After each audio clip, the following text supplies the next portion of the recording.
विश्वविद्यालय में नामवर जी की जन्मशती मनाई जा रही है आज और कल। जब मैं यहाँ बोल रहा हूँ तो मुझे लगता है कि विश्वनाथ त्रिपाठी और अरुण कमल वहाँ बोल चुके होंगे। अभी तक मेरी जानकारी में नामवर सिंह की जन्मशती पर एक नितांत औपचारिक कार्यक्रम कुछ महीने पहले जोधपुर विश्वविद्यालय में हुआ था, जहाँ नामवर सिंह अध्यापक थे। और आज दिल्ली के हिंदू कॉलेज में 2 दिनों का हो रहा है और मुजफ्फरपुर में यहाँ हो रहा है। और फरवरी महीने में बनारस हिंदू विश्वविद्यालय का हिंदी विभाग 3 दिनों का उन पर अंतर्राष्ट्रीय सेमिनार कर रहा है। नामवर जब तक जीवित थे तब तक भारत के विश्वविद्यालयों के हिंदी विभाग ललायते रहते थे कि वे नामवर जी को बुलाएं। और आज यही स्थिति है कि जब नामवर सिंह नहीं है, और मैं बड़े गौर से देख रहा हूँ भारतवर्ष के सभी विश्वविद्यालयों में हिंदी विभाग को ही पहले रखते हैं कि वहाँ नामवर जी पर कोई आयोजन नहीं हुआ, उन्हें स्मरण नहीं किया जाता है। इस स्मृति लोप के समय में यहाँ मुजफ्फरपुर में जब उन पर आयोजन हो रहा है, मुझे कुछ पुराने दिन याद आ रहे हैं। मैंने सबसे पहले नामवर सिंह को बिहार विश्वविद्यालय में 1966 में संभवतः देखा था, जब मेरे गुरुदेव कामेश्वर शर्मा कक्षा में उन्हें और कमल चौधरी को लेकर के आए थे। नामवर सिंह उस समय कहीं नहीं थे, दिल्ली में जनयुग के संपादक थे और आज कमल के सलाहकार थे। वो कई यात्राओं पर गए और वहीं मैंने नामवर सिंह को पहली बार देखा और सुना। और मेरे ही बैच में जब छायावाद स्पेशल सबसे पहले लाया जा रहा था तो मुझे श्याम नंदन किशोर ने कहा था कि रवि सूरदास स्पेशल ले लो, क्योंकि वो पढ़ाते थे। मैंने कहा नहीं, मैं छायावाद लूंगा। उनका यह कहना था कि नया विषय है, पोजीशन खराब हो जा सकती है। उस समय तक मैं नामवर सिंह के छायावाद को पढ़ चुका। नामवर सिंह के साथ हमारी इतनी स्मृतियां हैं और नामवर सिंह हमारी इतनी करीब है कि मैं समझ नहीं पाता हूँ कि नामवर सिंह पर क्या कहा जाए, क्या बोला जाए। मैं देवी शंकर नवीन को यह कहना चाहूँगा, जहाँ तक मेरा अनुमान है, कि जवाहरलाल नेहरू विश्वविद्यालय की लाइब्रेरी में भी नामवर सिंह की तमाम किताबें उपलब्ध नहीं। ये जो भारतवर्ष में जो चलता है, तो मैंने राजा शर्मा जन्मशती के समय भी देखा था कि राजा बलवंत राम राजपूत कॉलेज आगरा में जहाँ वो अध्यापक थे, वहाँ कितनी किताबें हैं और आगरा। मैं इसलिए कह रहा हूँ कि नामवर सिंह की कुल अभी तक मिलाकर 40-45 किताबें आ चुकी हैं। और मैं यह कह सकता हूँ कि भारतवर्ष के किसी भी विश्वविद्यालय की लाइब्रेरी में उनकी ये तमाम किताबें नहीं होंगी। आशीष त्रिपाठी ने उनके व्याख्यानों का और चुन चुन करके पिछले 20 वर्षों में अभी तक 19 किताबों का संपादन किया। एक सप्ताह पहले जब एक इंटरनेशनल सेमिनार रांची में मेरी भेंट आशीष से हुई थी, तो मैंने आशीष से कहा था कि 20वीं किताब आई। आशीष ने कहा कि नहीं आई, अभी हम रुक गए। और नामवर जी के बेटे विजय जी ने कुछ लोगों के साथ मिलकर स्वतंत्र रूप से उन पर अभी तक 10 किताबें संपादित हुई। 44-45 किताबें नामवर जी की हैं। और किसी भी विश्वविद्यालय के हिंदी विभाग में और 2-4 अगर हम हिंदी अध्यापकों को और बच्चों को छोड़ दें तो मुझे नहीं लगता है कि 5-10 पूरे देश में व्यक्तियों को छोड़कर नामवर की सभी किताबें वहां मौजूद होंगी। नामवर सिंह का अपना जलवा था। मैंने 1966 में उन्हें सुना था और अक्सर मैं याद करता हूँ 1972 के उस ग्वालियर में हुए आयोजन को, जो भारत के हिंदी अध्यापकों का सम्मेलन सालाना हुआ करता था। विजय राज सिंधिया उस समय थी और मैं गया था। जब अनाउंस हुआ था कि नामवर सिंह आ रहे हैं तो 300-400 लोगों से और खचाखच हुआ। अनाउंसमेंट होते ही मैंने तालियों की गड़गड़ाहट सुनी थी। नामवर जी आ रहे हैं, तालियों की गड़गड़ाहट। नामवर जी डेस्क पर खड़े हैं, तालियों की गड़गड़ाहट। नामवर जी बैठ गए हैं, तालियों की गड़गड़ाहट। 5 मिनट तक मैंने वैसे कतल ध्वनि आज तक कभी किसी की नहीं सुनी। नामवर सिंह का वो जज्बा था। मैंने नामवर सिंह को पढ़ा मैंने नामवर सिंह के साथ थोड़ी सहमति और असहमति की बात की। मेरा उनसे एक अच्छा संबंध रहा, मेरे उनके साथ जुड़े कई संस्मरण, मेरी उनसे सहमतियाँ रही हैं और वो चुटकियाँ भी लेते थे कि आपको तो अच्छा नहीं लगेगा। इशारा यह था कि चूंकि रामविलास जी की बात, और मुझे लोग मानते थे कि मैं रामविलास जी का स्नेह नहीं। नामवर जी का कंट्रीब्यूशन बहुत बड़ा है, बहुत बड़ा, बहुत बड़ा।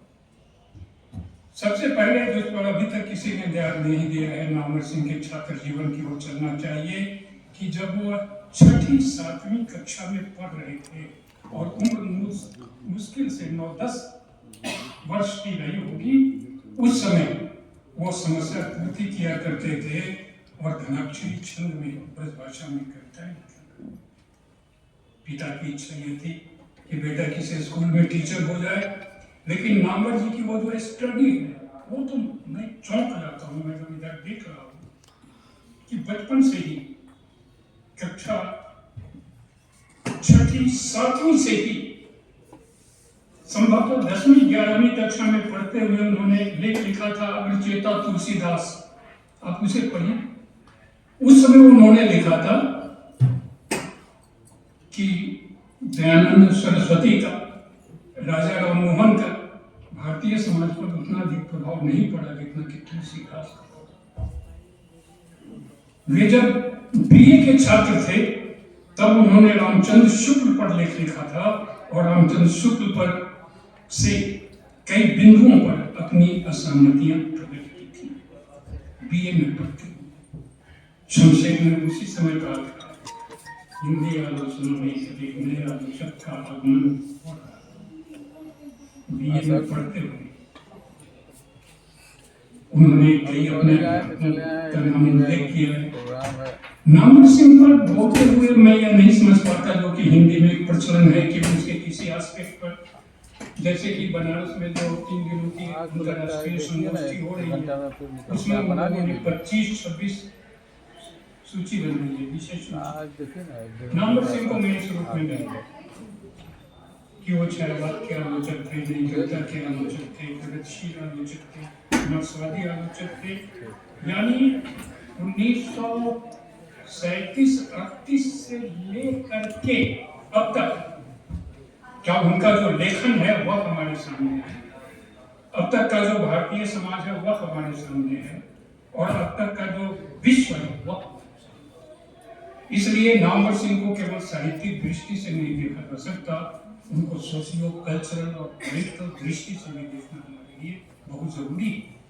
और ये साधारण काम नहीं है। मैं देख रहा हूँ कि सोशल साइंस का कोई डिपार्टमेंट भारतवर्ष में नामवर सिंह के ऊपर कोई सेमिनार कर रहा है या नहीं कर रहा है, लेकिन जब हिंदी का ही यह हाल है, और इसके लिए ममता जी को मैं फिर दोबारा बधाई देना चाहूँगा कि कम से कम उन्होंने नामवर सिंह को याद तो किया। बिहार विश्वविद्यालय मुजफ्फरपुर के हिंदी विभाग में नाम किया हो या किसी भी विश्वविद्यालय का नाम लेते थे, अभी तक याद नहीं। नामवर सिंह को याद करना एक व्यक्ति विशेष को याद नहीं करना है। हिंदी की जो साहित्यिक परंपरा है, जो आलोचना परंपरा है, जो सांस्कृतिक परंपरा है, जो वैचारिक समृद्धि, उस वैचारिक समृद्धि को याद करना है। अब दंग रह जाएंगे जबकि नामवर सिंह अभी तक कहने कि नामवर सिंह की जो प्रारंभिक रचनाएं हैं उन पर तो अभी तक लोगों ने विचार ही नहीं किया। ये भारत यायावर ने प्रारंभिक रचना करके राजकमल से उनका निकाला, जिसमें उनकी कविताएं हैं। 1950 तक उनकी कविताओं की यह धूम थी कि सभी लोग उनसे कविता ही सुनना चाहते थे। निराला के हाथों उन्होंने पुरस्कार लिया। अद्भुत अद्भुत व्यक्ति, बहुत बड़े व्यक्ति, बहुत बड़े। हमारी उनसे सहमतियां नहीं थी, और जब मैंने लिखा था नामवर की नामविलास ग्रंथि, तो उस दिन जिस दिन यह अखबार में प्रकाशित हुआ था वो पटना में थे, और पटना में लोगों ने जाकर के दिखाया कि कुछ नहीं है। जब हमने उनकी कथालोचना पर 2 खंडों में पहल में लिखा और कई बिंदुओं पर उनसे असहमतियां प्रकट की, तो इंडिया इंटरनेशनल सेंटर में उनके बगल में बैठे हुए एक व्यक्ति ने उनसे कहा कि कुछ नहीं, लेकिन नामवर जी का बड़प्पन कि उन्होंने पहली बार मुझे खुद फोन किया था, तो मैंने पूछा था कि ये डॉक्टर साहब आप कैसे हैं। उन्होंने कहा मैंने आपका वर्ड एक पढ़ा था संस्कृति वाला, इसे तो सांस्कृतिक संगठनों को 10,000 प्रतियां निकाले। वे बड़े आलोचक थे, उन्हें कहां से देखें और कहां तक जाएं इसे मैं समझ नहीं पा रहा हूं, लेकिन मैं इसको समेटने की कोशिश कर रहा हूं। उनका एमए का जो डिसर्टेशन है, जिसका कि वो पहला शीर्षक रखना चाहते थे, हिंदी में के विकास में अपभ्रंश, हिंदी में के विकास में अपभ्रंश का प्रभाव। हजारी प्रसाद द्विवेदी ने उन्हें कहा था कि नहीं, वो जब एमए फाइनल में थे, हजारी प्रसाद द्विवेदी बनारस हिंदू विश्वविद्यालय में, हजारी प्रसाद द्विवेदी ने उनको कहा था कि नहीं, इसका शीर्षक रखो हिंदी के विकास में अपभ्रंश का योग। आप एमए का वर्ग डिसर्टेशन देखिए, उनकी पीएचडी की थीसिस देखिए, पृथ्वीराज रासो की भाषा। और आज भारतवर्ष के किसी भी विश्वविद्यालय के हिंदी विभाग में 5 ऐसे हिंदी अध्यापक नहीं है और 5 ऐसे हिंदी आलोचक नहीं है जिनका कि अपभ्रंश पर अधिकार है। नामवर जी ने किसी तरी की किताब का अनुवाद किया, पुरानी राजस्थानी, पृथ्वीराज रासो भाषा और साहित्य, हजारी प्रसाद द्विवेदी के साथ मिलकर के उन्होंने संपादन किया। हजारी प्रसाद द्विवेदी के 3 छात्र, नामवर सिंह, विश्वनाथ त्रिपाठी और शिव प्रसाद सिंह, वो पहले गए। शिव प्रसाद सिंह विद्यापति में गए तो अवध और विद्यापति के पहले देखते, विश्वनाथ त्रिपाठी भी संदेश राशक वगैरह। लेकिन नामवर सिंह 50 के दशक में, और मेरा मानना यह है कि नामवर सिंह और स्वाधीन भारत का पहला दशक यह एक अलग विचार का विषय हो सकता है, जो विषय शायद किसी के ध्यान में नहीं है, और तब हम वहां नामवर सिंह को विकसित होते हुए देखते। नामवर सिंह का जो निर्माण काल है वह 1940 का। 1941 में 7वीं कक्षा पास करने के बाद बनारस में आते हैं पढ़ने के लिए, और हेरिटेज स्कूल होता है जिसे कि बाद में एक कॉलेज के रूप में राजपूतों का कॉलेज था, क्षत्रिय कॉलेज। वहाँ से पत्रिका प्रकाशित होती थी क्षत्रिय मित्र, और वहाँ पर उसमें नंबर लिखने लगे, और फिर उन्हें बनारस का वह संस्कार मिला। 40 का दशक और 50 का दशक, इस 2 दशकों में नामवर जी के निर्माण में बनारस की सबसे बड़ी भूमिका है, और नामवर सिंह के निर्माण में 40 के दशक की सबसे बड़ी भूमिका है। जिस समय नंद दुलारे वाजपेयी बनारस में प्रगतिशील लेखक संघ के अध्यक्ष थे, उस समय नामवर सिंह प्रगतिशील लेखक संघ में आ चुके थे। उन्होंने कम्युनिस्ट पार्टी की सदस्यता ले ली थी, लेकिन बाद में उन्होंने रिन्यू नहीं करा। नामवर पर अनेक लोगों की, सैकड़ों लोगों की इतने संस्मरण है। खुद यहाँ पर उनके 2-3 स्वयं प्रतिभावान शिष्य बैठे हुए कि वो कहीं से शुरू करेंगे, वो खत्म नहीं। लेकिन हम संस्मरणों की दुनिया में न जाकर नामवर सिंह की उस वैचारिक दुनिया में प्रवेश करना चाहते हैं। और इस समय 21वीं शताब्दी की जब 1/4 पूरी तरह से समाप्त हो चुकी है और दूसरी चौथाई में हम प्रवेश कर चुके हैं, तो हम नामवर सिंह को किस रूप में याद करें? उनकी जो साहित्यिक आलोचना है, उनकी जो सांस्कृतिक आलोचना है, उनकी जो वैचारिक दृष्टि है, उनका जो मार्क्सवाद है, वह रामविलास शर्मा की तरह क्लासिकल मार्क्सिस्ट नहीं थे। और इतिहास और आलोचना जो 50 के दशक की उनकी सर्वाधिक महत्वपूर्ण पुस्तक मानी जाती है, और यह माना जाता है कि उसके बाद भी नामवर जी में एक प्रकार का विचलन का दौर आया। तो नामवर जी कहते हैं कि नहीं, विचलन की बात तो नहीं है, इतिहास और आलोचना में ही 2-3 ऐसे निबंध आपको मिलेंगे जो साहित्य का जो भाषा पक्ष है, साहित्य का जो रूप पक्ष है, उस पर ध्यान दें। रामविलास शर्मा और नामवर सिंह में जो वैचारिक मतभेद होते रहे हैं, ये सब हमारे सामने रहे। उन्होंने केवल एक बार इतिहास की संसाधन जैसा लेख छोड़ करके आप पूरे नामवर सिंह को देख जाइए, कहीं भी उनके प्रति असम्मान भाव नहीं है, और उसमें भी असम्मान भाव नहीं है, उसमें असहमतियां हैं। और यह डिबेट हिंदी में एक लंबे समय तक ऐसा चला कि तुलसी बनाम कबीर, रामचंद्र शुक्ल बनाम हजारी प्रसाद द्विवेदी, रामविलास शर्मा बनाम नामवर सिंह। लेकिन वो दौर खत्म हो चुका है। दूसरी परंपरा की खोज नामवर सिंह ने लिखा, और नामवर सिंह ने जब लिखा, उन्होंने लिखा कि छायावाद पुस्तक।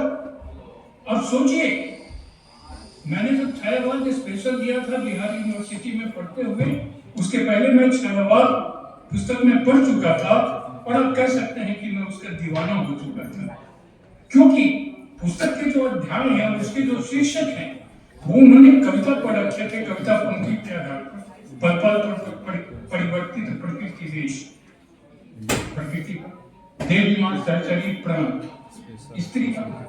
नामवर सिंह ने लिखा है, एक इंटरव्यू में कहा है कि वो पूरी पुस्तक 7 दिनों में नहीं लिखी, रात रात जब तक के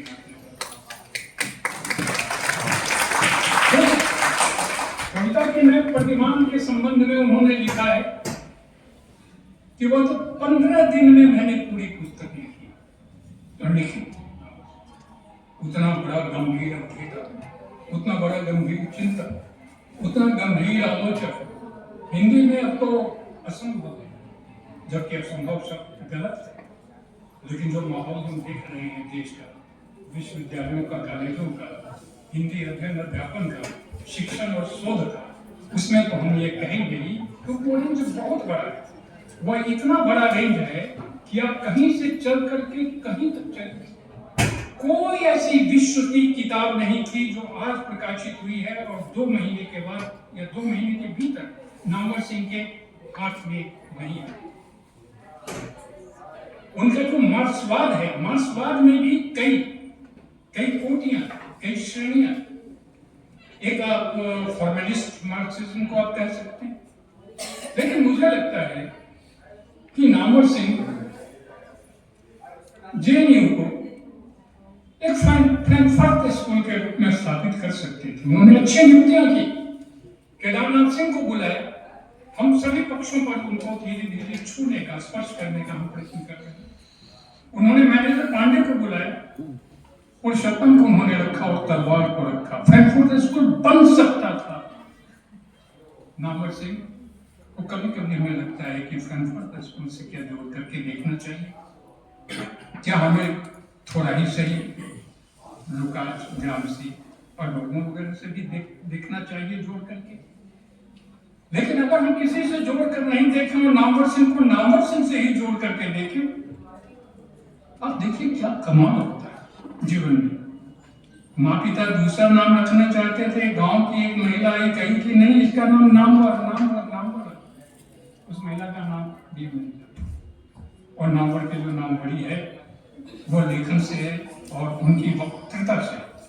बाद में ये कहा गया, नागार्जुन उन्हें कहते थे जंगम विश्वविद्यालय की। अच्छा, यह वक्तृता आवश्यक थी, ये हिंदी समाज में आवश्यक थी। पूरब से पश्चिम, उत्तर से भारत, कौन सी ऐसी जगह है जहां नामवर जी ने जाकर के अपने सुचिंतित व्याख्यान नहीं दिए? कौन सा ऐसा विश्वविद्यालय कहीं की विभाग है, अब आगाही कह लीजिए, जहां पर नामवर अपना व्याख्यान नहीं दिया? बिहार विश्वविद्यालय में भी उन्होंने अपना व्याख्यान दिया। उनकी जो प्रारंभिक रचनाएं हैं वो भी देखनी चाहिए। उनमें एक साथ उनका कवि रूप और उनका आलोचक रूप विकसित। 1950 वगैरह के बाद उन्होंने कविता लिखना कम कर दिया। वो पहले गीत लिखा करते थे, और घनाक्षरी, और बनारस में आने के बाद सवैया छंद। त्रिलोचन ने कहा कि ये क्या लिखते हो, खड़ी बोली में लिखो, और तब उन्होंने खड़ी बोली में लिखना शुरू किया। त्रिलोचन ने कहा कि अनामिका पढ़ो, अनामिका का प्रथम संस्करण उन्होंने लिया, और तब नामवर जी 50 के दशक में कहानी विकास जो विकसित करते हैं, वो विकसित करते हुए 1967 में जब चौथे लोकसभा का चुनाव हो चुका हुआ और नामवर सिंह आलोचना के संपादक बन चुके थे, और आलोचना के संपादकीय में उन्होंने कहा था कि आलोचना क्या है, आलोचना संवाद है। अगर 21वीं शताब्दी के 2026 में हम नामवर जी को याद करते हैं, तो सबसे पहले हमें इसलिए याद करना चाहिए कि हम सब एक संवादहीन समय में रह रहे हैं। डेमोक्रेसी वही खत्म हो जाती है जहां संवादहीनता हो जाती है। नामवर सिंह ने आलोचना को संवाद से जोड़ा और अभी हिंदी का यह दुर्भाग्य है कि इसके कवि लेखक भी आपस में संवाद नहीं करते। नामवर जी ने संवाद को महत्व दिया, उन्होंने वाद को महत्व दिया, उन्होंने विवाद को महत्व दिया। उनके निबंधों का संग्रह ही है वाद विवाद संवाद, और ये किताब उन्होंने रामविलास शर्मा को समर्पित की, जिनके साथ उनके कुछ वैचारिक मतभेद थे और जिनको अपना गुरु मानते थे, जिनसे उन्होंने सीखा बहुत। बाद में चल करके अभी विजय प्रकाश सिंह उनके बेटे ने वाणी प्रकाशन से एक किताब संपादित की जिसका शीर्षक है आलोचना और जनतंत्र। नामवर सिंह आलोचना को जनतंत्र से नामवर जी का ये जो डेमोक्रेटिक अप्रोच है, नामवर जी को हम लोग केवल एक मार्क्सिस्ट के नाम से जानते हैं। कोई भी मार्क्सवादी सही अर्थों में मार्क्सवादी नहीं हो सकता जब तक कि वो लोकतांत्रिक नहीं है, जनतांत्रिक नहीं है। मार्क्सवादी होने के लिए, पॉलिटिशियन होने के लिए डेमोक्रेट होना आवश्यक है। अगर हम संवाद ही नहीं करेंगे तो फिर हम कहे का प्रोग्रेसिव और कहे का मार्क्सिस्ट। नामवर जी विवाद करेंगे, अगर हम क्वेश्चन करेंगे विवाद होगा, सवाल उठाएंगे विवाद होगा, बहस होगी। नामवर जी बहस को आगे बढ़ाते थे, उन्होंने इतनी सारी बहसें की है। आलोचना में ही कहें तो विजय देव नारायण शाही को लेकर के देखिए, कविता में कहें तो अज्ञे को लेकर देखिए, हालांकि बाद में अज्ञे को लेकर के उनका रुख जो है वो बदल गया।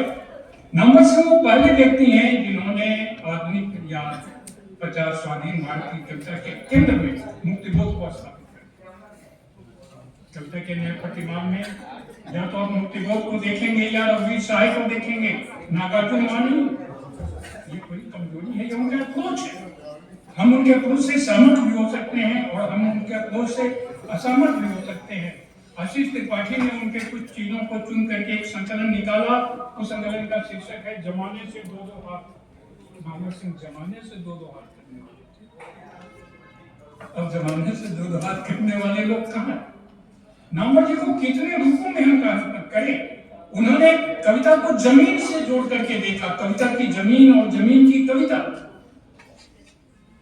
नामवर सिंह को माना जाता है कि वो कविता के ही आलोचक थे और कहानी की आलोचना में उन्होंने कविता के कई रूप कई तत्व उन्होंने उसमें रख दिए। ये उनसे अधिकांश लोगों को शिकायत है। उन्होंने कहानी पत्रिका के जब संपादक भैरव प्रसाद गुप्त थे तो उन्होंने केवल 4 लेख लिखे, और नई कहानियां के जब संपादक भैरव प्रसाद गुप्त हुए उनके स्तंभ शुरुआत की नामवर जी से कह करके हाशिए पर, तब उन्होंने मुझे 16-17 लिख दिए। वे कथालोचक, एक बड़े कथालोचक के रूप में हमारे सामने आते हैं। और नामवर सिंह के पहले जगन्नाथ प्रसाद शर्मा की किताब थी जो शिक्षोपयोगी थी, जिसमें कहानी को कुछ टुकड़ों में, कुछ तत्वों में बांट करके देखा जाता था। ये कथानक है, ये चित्र है, ये पात्र है, वगैरह वगैरह। नामवर ने कहानी आलोचना की जमीन, यह जो कहानी आलोचना की नहीं है, देखने की जो दृष्टि होती है आलोचना में, जो लुचना, यह जो देखना है। अब सवाल यह उठता है कि हम नामवर सिंह को कैसे देखें और नामवर सिंह को कहां से? हमारी निगाह पिछले 6 महीने 8 महीने से देश के विविध हिस्सों पर है, और मैं दक्षिण से लेकर जब भी किसी से बातचीत होती है तो मैं पूछता हूँ, मैंने तरुण जी से भी पूछा, उन्होंने कहा नहीं क्या नामवर जी को आप किस आंख से देखते हैं? एक आंख और 2 आंख से देख करके नामवर जी को समझा नहीं। नामवर जी ने पूरा कॉन्सेप्ट बदल दिया साहित्य को देखने का, कविता को देखने का, कहानी को देखने का, आलोचना को देखने का। उन्होंने सीखा अपने जिन गुरुओं से, उसमें उन्होंने अपने छात्र जीवन में, स्कूली जीवन में मार्कंडेय सिंह को महत्व दिया है, और BA की पढ़ाई में उन्होंने केशव प्रसाद मिश्र को महत्व दिया और कहा है कि उन्हीं के चरणों में, केशव प्रसाद मिश्र के चरणों में बैठ करके हमने जाना कि शब्द क्या होता है, भाषा क्या होती है। उनके निर्माण में उनके अध्यापकों की जो भूमिका थी, हिंदी पढ़ाने वाले अध्यापक और गौर से देखें कि अपने छात्रों का वो कितना निर्माण करते हैं या क्या। नामवर सिंह शर्मा ने कहा या मैनेजर पांडे ने कहा, अक्सर हिंदी की मार्क्सवादी आलोचना में मैं ट्रे बनाता हूँ, ट्री। मैंने 2 ट्रे बनाई हुई है वर्षों से। एक ट्रे मैंने बनाई रामविलास शर्मा, नामवर सिंह और मैनेजर पांडे, और दूसरी ट्रियो मैंने बनाई शिव कुमार मिश्र, विश्वम्भरनाथ उपाध्याय और रमेश कुंसल। इन दोनों में अंतर है। नामवर जी की भाषा देखिए, आलोचना की भाषा, वो रामचंद्र शुक्ल और अमिला शर्मा से आगे बढ़ती हुई, छमती हुई, इस तरह से सृजनात्मक हो जाती है, क्रिएटिव। नामवर सिंह के मुहावरे देखिए, नामवर सिंह की चुटकियां देखिए, वो कम शब्दों में जितनी बात कर देते थे, उनकी सामाजिकता देखिए, वे डिटेल्स में नहीं जाते थे। उन्होंने पूरा अप्रोच बदल दिया। जिस उपन्यास को मिडिल क्लास से जोड़ करके लिखा गया था और ये कहा गया था ये मध्यवर्गीय महाकाव्य है, नामवर सिंह ने अप्रोच बदल दिया। और क्या शानदार भाषण उन्होंने तिरुवनंतपुरम में अपने समय में दिया था और कहा था कि नहीं, ये किसान जीवन से उनको देखने के बहुत सारे एंगल, बहुत सारे कोण, बहुत सारी दिशाएं हैं। कोई ऐसा चित्र नहीं मिलेगा। भूगोल में चले जाएंगे हम, खोजकर वहां भी दिखा देंगे, लेकिन उनका भौगोलिक अप्रोच नहीं। उन्हें दुख रहा कि मैं रेणु पर नहीं लिख सका, मैं परसाई पर नहीं लिख सका। उनकी कुछ आकांक्षाएं थी लिखने की, उनके जीवन में पूरी नहीं हुई। लेकिन अक्सर मैं कहता हूँ कि आशीष त्रिपाठी उनकी एक संतान है, जिन्होंने अभी तक 19 किताबें अपने संपादन में ला करके रख दी है। नामवर जी एक बड़े आलोचक, समर्थ आलोचक। नामवर जी के गुणगान करने का समय नहीं है, नामवर जी से टकराने का भी समय मेरे उनसे मतभेद रहा है, लेकिन वो मेरे लिए बड़े आदरणीय रहे हैं। वो भारत से आते थे और कहते थे रेणुभूषण ने कहा है उन्हें के प्रति हम मिलना चाहते हैं। वो उनके प्रति मैं शीश झुकाता हूँ। मैंने उनसे बहुत सीखा है, जाना है, और समय समाज और साहित्य को देखने की जो हमारी दृष्टि है वह भी उनसे बहुत हद तक सीखी है। थोड़ा बहुत मतभेद है और ये मतभेद रहेगा ही, लेकिन इस मतभेद को मतभेद से जोड़ करके नहीं देखा जा सकता। मुजफ्फरपुर में कई कॉलेज होंगे, बिहार विश्वविद्यालय में कई कॉलेज होंगे, ये ललित नारायण मित्र बुद्ध कॉलेज में नामवर जी को याद किया है। और नामवर जी पर मैं पहली बार बोल रहा हूँ।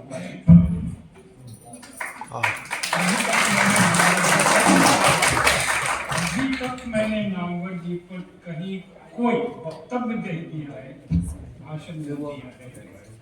और जहाँ था मैं छात्र था बिहार विश्वविद्यालय का, यही मैंने नामवर सिंह और राजकमल चौधरी को देखा।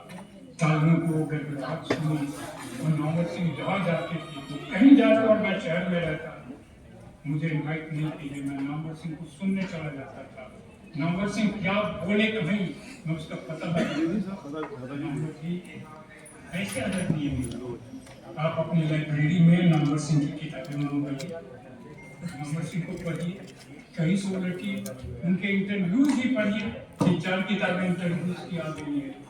और फिर मैं एक बात कहता हूँ कि भारत के किसी विश्वविद्यालय में नामवर सिंह की सारी किताबें जो मेरी लिस्ट में 44-45 किताबें हैं नहीं होंगी। और जब मैं कहीं दोबारा बोलने के लिए किसी शहर में या किसी शहर में, तो मैं अपने को संशोधित कर लूँ कि हम उस विश्वविद्यालय नामवर सिंह सभी